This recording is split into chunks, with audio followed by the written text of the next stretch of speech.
Joining us from Calgary, Matt Schichter.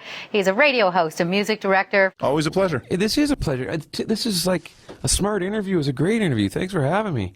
Is there anyone that when they pass the O-line, you're just like, oh, not again? Please don't hit me. There's got to be a couple players where you know they're coming. You're just like, oh, here we go. I heard you helped him out with back in the USSR. I told him we ought to talk about the girls all around Russia like we did in California Girls, about the girls around the world. I'm going to go with Feist again. Or Bublé. I do like the Bublé, but Feist, again, I think she's going to clean up. I really think she's going to clean up. You've got to work really hard to not break this. Right. Right, when you've got all these people here. Do you ever feel like a therapist with your job, in a way? I feel like a friend. Because that's a whole other... It's LA for you. Everyone honks here. Yeah, we're on a little side street, but everyone has to honk. Yeah. Are you a honker? We'll switch topics. Yeah. Do you honk? I'll honk if someone's about to hit me. Sure. Well, that's the purpose of the horn. And that happens, pretty much every other day. There are a lot of bad drivers there's bad drivers here.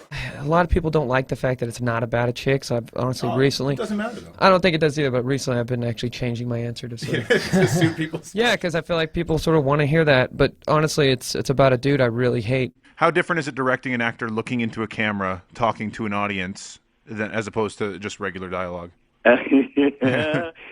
Good question. I heard you Gimmick. Great album. Big deal. But I heard you were friends with Sid's mom for a little while. I met Sid Vicious the night he died. Really? I made him dinner, me and his mom. But what led you to the Indian sounds and all this? Was it the Doors? Was it George Harrison? Or what would it have been? It would have been George Harrison, yeah. Yeah. No, I was never, I know what I look like, okay? And all that stuff. But I was never ever a fan of the Doors because I'm not a fan of organ music. Okay. It's like, it just reminds me of being a kid and terrible clowns and, nightmares and stuff like that, When did you decide, I don't want to do this for you anymore? This is not worth it for me? I mean, I wanted to win a Stanley Cup. They were talking more about making the playoffs, and then I believe that we were one or two players to go very far in the playoffs. The Avalanche the same year played the Panthers. Then we could have been the Panthers, no doubt about it. He wrote your biggest song. Yeah, it's good. Yeah, who told you that? Do you think any people ever win a federal election? It works very well here in Saskatchewan, but it doesn't seem to, and it might be because the left is split off into three factions. I'm not politically astute, socially relevant. I don't know. So you got to be socially relevant to be a comedian, though. No, you don't. That's a big fallacy. You could be ignorant. What are you talking about in your act? I talk about Diefenbaker a lot, the troubles with Diefenbaker.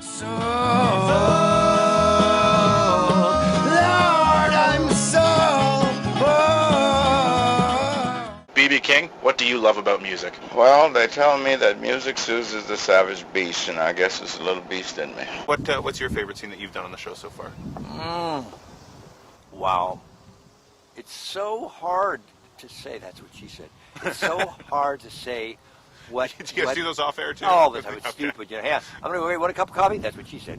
For no reason, we just to do it. But it's caught on, though. It's like a cultural phenomenon now. Yeah, I'm so sad for the culture. It's going downhill for sure in that regard. You got a couple of songs from Edward Hopper paintings on the record. All right. You look at a painting and a song comes out.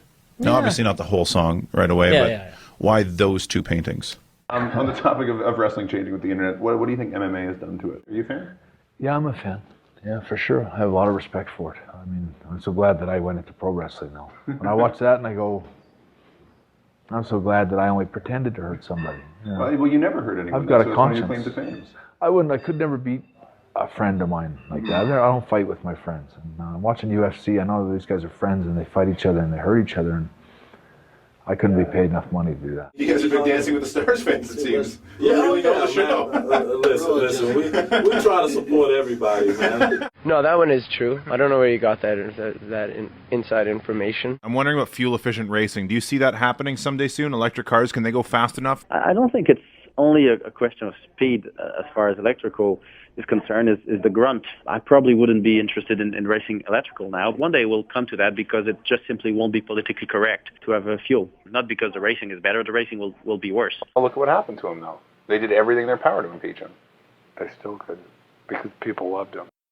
Because things were good under Clinton. I did well under Clinton. You happen to have a couple of massive hits under Clinton, too. It just kind of worked out that works out well, yeah. But, that's true. That's true. The Weight. When I wrote The Weight, it was a backup song in case something else didn't work on the record. It was not like we all recognized this is a song that is going to be a center of our existence forever. You left the curtain